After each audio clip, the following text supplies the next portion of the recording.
মিরপুরবাসী হয়তো জায়গাটা চিনে থাকবেন।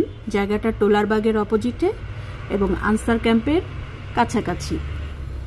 প্রতিদিন এখানে সকালে বাজার বসে এবং সব ফ্রেশ জিনিসপত্র এখানে পাওয়া যায়, তাজা শাকসবজি এবং তাজা মাছ। আসার সময় আজ আমি ভিডিও করলাম, মাছগুলো লাফাচ্ছে, এতটাই তাজা যে ওরা ফুলকা নাড়ছে, লাফাচ্ছে দেখা যাচ্ছে। আর শাক সবজি এগুলো এতটাই ফ্রেশ, দেখলেই ইচ্ছে হচ্ছে যেন নেমে কিনে নেই। কিন্তু যেহেতু অফিসে আসছি সেহেতু কেনা সম্ভব হয়নি। যারা ফ্রেশ জিনিস খেতে চান তারা অবশ্যই এখানে সকালবেলা এখান থেকে বাজার করতে পারেন।